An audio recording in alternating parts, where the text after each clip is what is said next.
Hello, everyone, and welcome to the latest episode of the Modern Brewer podcast with me, your host, Chris Lewington. And with me throughout today's episode, it's a very special episode, it's Tuur Mertens, a former quality manager at a prestigious Belgian brewery, who's brought with him a fascinating quality mystery to solve. That's right, folks. The most talked about episode is back. Can you solve this brewing problem? The real ones will remember all the way back in episode 18, which was 1.5 years ago. I shared a real life brewing problem that came across my desk. Since then, it is the most talked about episode. People constantly coming up to me at events saying, I love that style. Can you give us more problems? And I ignored them for no reason whatsoever until now. I actually met at the Brewers Congress in London recently, and he brought me this direct problem that he'd faced. And since then, we've been DMing back and forth, and I am just buzzing to get this out there. I am so excited for you all to hear this. It's a doozy. So first, I'd like to welcome to the show, Tuur Mertens. Thank you for the introduction, Chris. Tuur, thanks so much for coming on the show. First, let's get the listeners knowing exactly who you are and what you do. Yeah, hi, I'm Tuur Mertens from Belgium. I'm very passionate about beer ever since I was a student, so I decided to make it my career, and I did a doctorate in brewing science. So my topic of my thesis was about improving beer flavor stability, and after graduating, I co-founded, together with my partner Nina, CraftSense, which is my company, where we give advice to brewers and food companies alike. That's amazing. Congratulations. We speak about this a bit off air as well. I know what it's like to go out on your own, so I have a lot of respect for it. I know it can be a bit daunting at times, but also very exciting. So yeah, great look at it. Tuur, am I right in saying that your research led to the product development of something? Yes. So during my PhD research, I discovered that pomegranate extract is able to capture iron during brewing, which is then able to prolong shelf life quite substantially. And this actually turned into a market product called Mesh Life that Murphy & Son is now selling.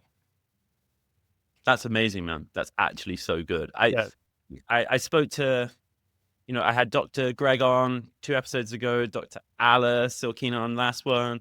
And we were talking, I think in both episodes, like one of the pinnacles, it seemed to me for people who research and scientists, is that not only their research gets applied into a practical scenario, but actually then it gets commercialized into a product. That's like what every scientist seems to dream of, right? Yeah, at the beginning of the PhD, I always set that as a goal. Like I wanted to be practical. Like I'm an engineer. I want to be of use. So I'm very proud and happy that there's something out there like helping out. It's amazing, man. Congratulations on that. Okay, well, let's get into this episode. Tuur, it's over to you. I do want to make clear before we start the episode something important, namely that this case that we will be talking about today, it involves a real brewery, namely Brouwerij van Steenbergen. It's a well-known Belgian brewery with a long history and a strong commitment to quality. So I do want to point out that I reached out to them in advance to ask for their explicit and formal permission to talk about the story, because as you know, it sometimes can be a bit sensitive to talk about quality issues. But they granted their permission, so a huge thank you to them for their openness and their contribution to this brewing community. And we hope that brewers listening to this podcast can learn from this experience, and that the brewing community has some value in this. Yeah, it's amazing, Tuur. Thank you so much for bringing the problem and to the brewery for allowing it. That's what this is all about, really, isn't it? It's kind of like sharing those problems so the brewing community can learn from them. And I think that's like a really admirable thing to do, because as you rightfully said, quality can be quite a, sensitive thing, especially for brewers. So to be able to share this is actually excellent. So yeah, thank you so much for that and getting that permission. And thank you to everyone at the brewery as well. Okay, so let's get into the episode. Let's go. I love this. Let's go. So this is your problem. you brought to me. So I'm going to let you do all of the talking here, and I'll come in at the end. So good luck, everyone. So as I said, this problem comes from my time as the quality manager at Brouwerij van Steenbergen. Some info about the brewery. It's a family-owned Belgian brewery with a production of around 180,000 hectoliters of beer per year. The brewery is quite old. It was founded in 1784, located in East Flanders, and it is known for their strong, high-gravity Belgian ales, and a lot of them have secondary fermentation in the bottle. Even though they are quite old, they have a modern, semi-automated stainless steel brew house consisting of a mash and a lauter tun, boiling kettle, and a whirlpool. Now, fermentation standard happens in large cylinder conical tanks at temperature of 22 to 25 degrees, so quite high. And this is for their top fermenting beers. After fermentation, most of the yeast is removed via centrifuge. So after removal of the yeast, the beer goes into lagering tanks for lagering, and this happens at a temperature of around 0 degrees Celsius. And this is again followed by a yeast removal step, often by centrifugation, but for certain beers, also plate filtration is possible. So the brewery makes a diverse range of different beers, and several of them are naturally carbonated through this secondary fermentation in package. So the way this works is that fresh yeast, together with some wort, is added to the bottle together with some priming sugar. After packaging, the bottles are moved to a warm room where they are matured for 2 weeks at a temperature of 20 degrees Celsius to complete their secondary fermentation before leaving the brewery. Because some yeast still remains present in the bottle, these type of beers are also often referred to as being alive or living. So that's the brewing process in a nutshell. During my time as a quality manager at the brewery, there was a very confusing but persistent quality problem that started showing up. So every once in a while, we would get reports from customers about bottles that would show gushing. Now, gushing is what happens when you open a beer and you see foam overflowing. This can sometimes be pretty violent, but sometimes you just see a steady stream of foam. But this results in beer loss, and it's not so nice for the customers. It creates a mess, so it's not something that a brewery would want. But the problem was it wasn't predictable. We would go months without any complaint, and then suddenly we would get 3 complaints in a week by 3 different customers, 3 different situations, but the same issue. Now, we would always, whenever we would get a complaint, we would go through our archive. We would always store 3 bottles whenever a batch was filled for situations like this.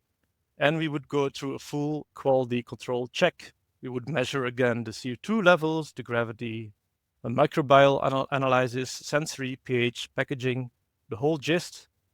But whenever we would do this with these gushing complaints, we could never reproduce the problem. Our quality control sample would always be perfectly in spec and would never show signs of gushing.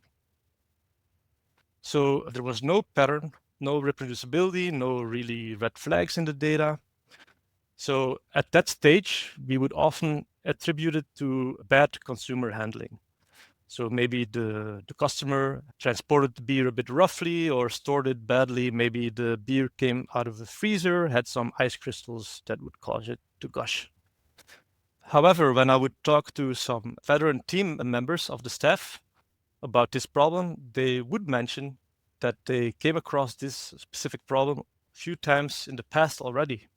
And specifically that there would be only a portion of the packaging rung that would show this gushing problem.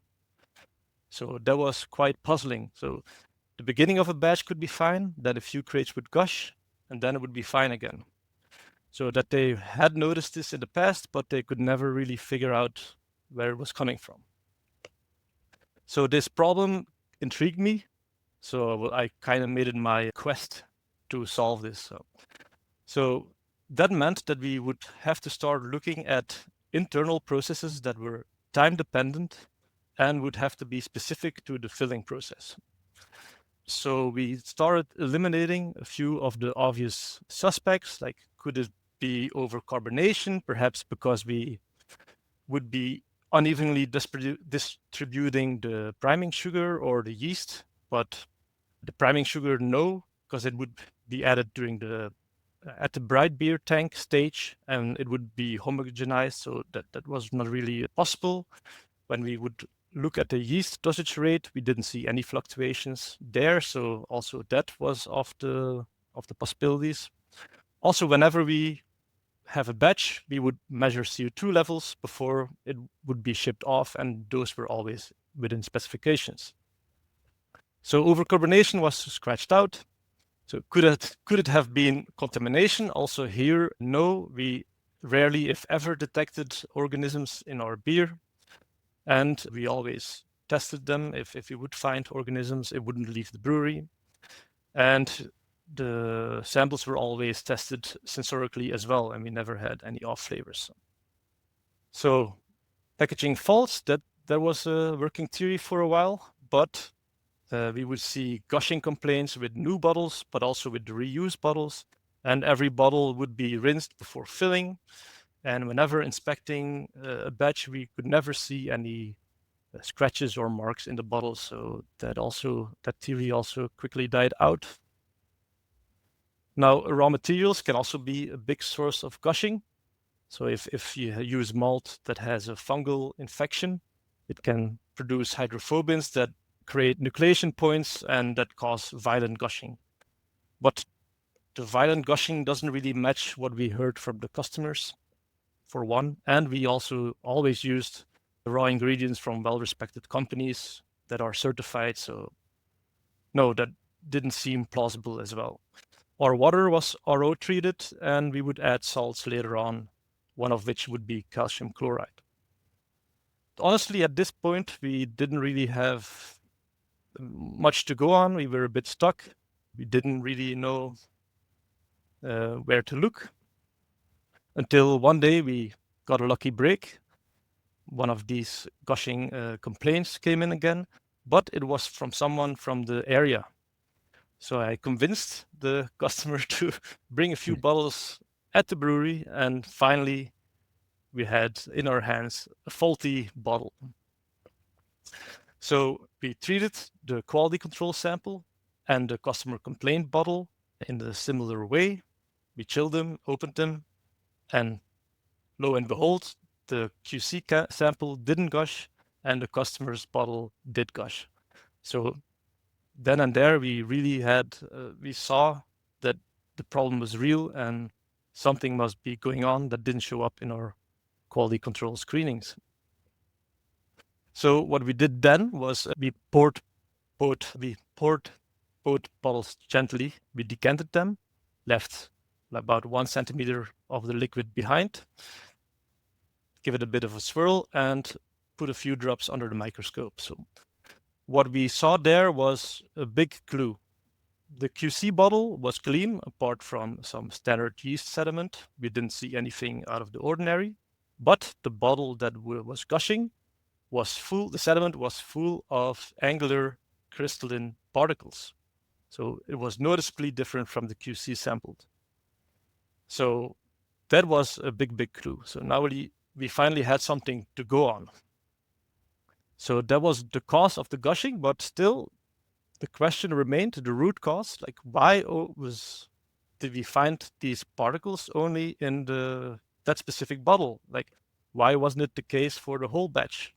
Why only particles in a packaging window? So the word was the same, the system was the same, the batch was the same, everything was the same, except this wasn't. Why? So I'm stopping here for the audience to try and puzzle this out. Oh, that's dynamite. Oh, I remember when you first told me it, I was like, huh. And there's all the information there to solve it. And you were like, yep. And yeah, it's good. It's a good problem. And it's good because it's real world. And like, I always think the most challenging problems are the ones that aren't linear. There's not like one batch that has its parts of the run that were affected. That where it really starts to be like, what? Like how? So yeah, this is a fantastic problem for someone to solve. So the big question is, can you solve this issue? I'm going to split this into two. So there's two, let's call it points, whatever you want to call them, gold stars without, no, it sounds too condescending, doesn't it? I will just call them points. But the first point on offer is, what were the angular crystalline particles in the gushing bottle? That's the first question. The next one is, and there is a lot, do you know what? I'd call it 1,000 points if someone, if anyone gets this. There's 1,000 points on offer if someone can tell Tuur what was the root cause of that issue. If someone can find that, that is 1,000 points, I'm going to say there. And you'll be read out as a leaderboard. You'll be 999 points above anyone else who gets the first part of that question. So there's 2 questions on offer here and 1,001 points, apparently. It was a completely arbitrary scoring system I've literally just made up. But yes, I am extremely excited to see if someone can get this. So on the next episode, Tuur, what we're going to do is we're going to have a little chat about the problem.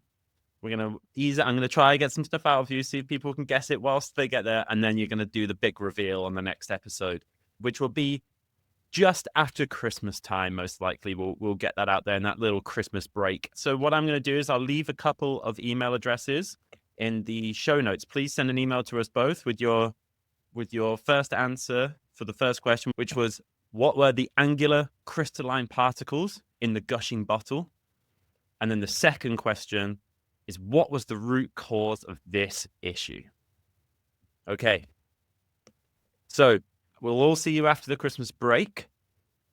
Please send those answers to, you can also, of course, DM me on, if you don't want to email for whatever reason, you're just on your phone already. Like, feel free to DM me on Instagram. Feel free to DM me on anything on LinkedIn. Same with Tuur as well. All of his contact details are in there. And then on the next episode, if you get any of those 2 questions right, I'll give your name a big shout out. And good luck to everyone.